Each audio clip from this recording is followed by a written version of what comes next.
I'm trending a little bit higher on the stroke rating given the conditions today and the fact that these athletes tend to be a little bit more on the lean side, the small side, so they're a little bit more capable to take those higher rates further down the course. And the conditions, if you look at that, dead flat. I mean, how good can you have this? And you look the rest of the way down the course towards the bridge, and it's that way all the way down the course. So it's just absolutely perfect out here. So cool shot here of this Wisconsin boat coming off the line. You can see we have 2 port blades in a row there in the stern and the 7/6, the bucket rig in the stern for this Wisconsin boat, which is a little unusual, but I'm sure Coach Vicki Opitz has her reasons for that, for these athletes to set them up for the best possible result they can in this 8. So we see these ladies just firing away off the line now. Nice and aggressive here in this opening stage of the women's lightweight 8. I'm not so sure I want to believe the stroke watch I just took on that Georgetown 8, but if I believe this, they were in the high 40s. I want to say they were probably sitting there in the 47, 48 range, and this was not on the short strokes. It was on the longer strokes, the high rates. Yeah, well, these lightweight women are not afraid of the stroke rate by any stretch of the imagination. They are always ready to take those risks up at the higher stroke rate and really get the boat up to speed and moving.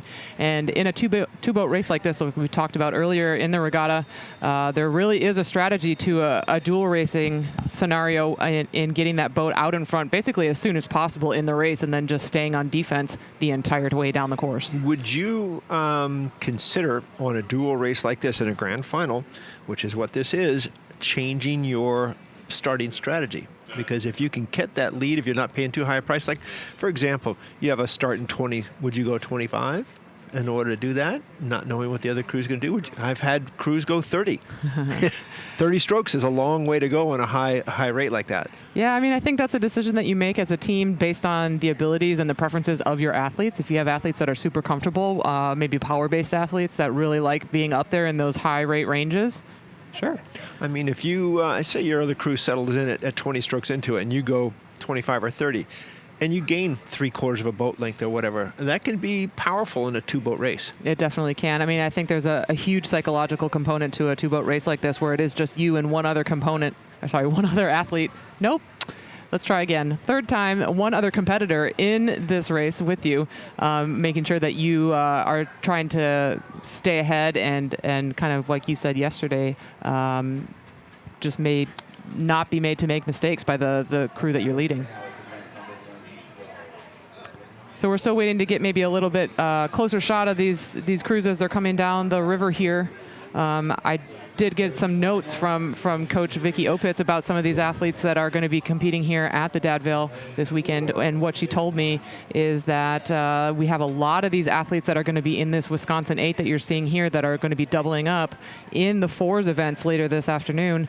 You'll see people that are doubling up in the JV 4 and also in the open weight varsity 4. So that's a lot of racing for these athletes, but great experience for them as I imagine they're using this as a run-up to IRAs. Absolutely. I did want to point out with this dual boat race, again, the differences we're seeing here. Lanes 3 and 4 has a bridge abutment between the 2 lanes.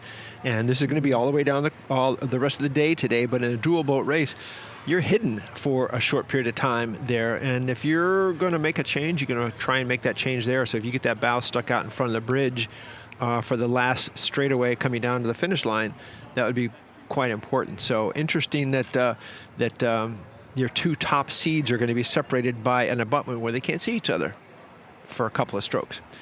But it is Georgetown right now that is leading Wisconsin down the middle of this course. And they're the ones that came off. I didn't catch a rating on Wisconsin, but Georgetown came off at high 48 strokes a minute. And we'll see where they are in the body of the race. Yeah, we've talked about the conditions a fair amount already today, but just want to emphasize again, hopefully not jinxing it, but these are conditions that are just exceptional for a rowing regatta. And we have just the lightest of tailwinds with maybe just a tiny bit of current also from the river. So very, very favorable conditions for these female lightweight athletes that are coming down the course right now. They do like those faster conditions with that you're going to get with the tailwind so that they can keep those stroke rates nice and high, something that these smaller athletes do prefer in my experience. And for last 10 strokes, I was watching their catches where the blades go in the water, and they were stroke for stroke. It was just identical stroke rates. I just took a rating on each of them. They were right about 37, and then I was watching the blade work as they go in and out of the water, and exactly going at the same time. Then it shifted just a little bit, so maybe we saw Georgetown do a little bit of a rating adjustment there, trying to gain a little bit more water between themselves and Wisconsin. Yeah, so that overhead shot from the drone did show that Georgetown does have a nice, handy, full boat length lead over Wisconsin as we're coming through the halfway point of the race. That is a very, very nice lead to have as you're coming into the second 1,000 of an 8s race, because that gives you a nice cushion to protect yourself from any kind of offensive sprint action that might be coming from this second boat. I saw, just took another rate on Georgetown. They were at 38, so I had them 37. Both boats identical rates at 37 earlier, now Georgetown at 38, and that's probably where I saw that little bit of difference in their catch speeds, where the entries were going in at different times. So, yeah, so on your picture now you see Georgetown here on the bottom of the screen, dark uniforms, Wisconsin at the top of your screen in the red.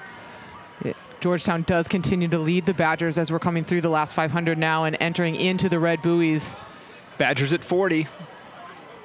Yeah, these ladies are going to throw everything into it despite having multiple races today in multiple events. Georgetown definitely still with the foot on the gas as they're coming through the last 250 here, and they have opened that lead up to open water over the Wisconsin boat. Yeah, really nice performance here from the Hoyas in the lane closer to the camera here. Nice shot of them just finishing up their race. This is going to be the last couple strokes for them with a decisive victory in the lightweight women's 8. Georgetown over Wisconsin. With open water. With open water. Beautiful rowing. Your Georgetown crew is going to be your Camrad Trophy winners at this year's Jefferson Dad Vail Regatta.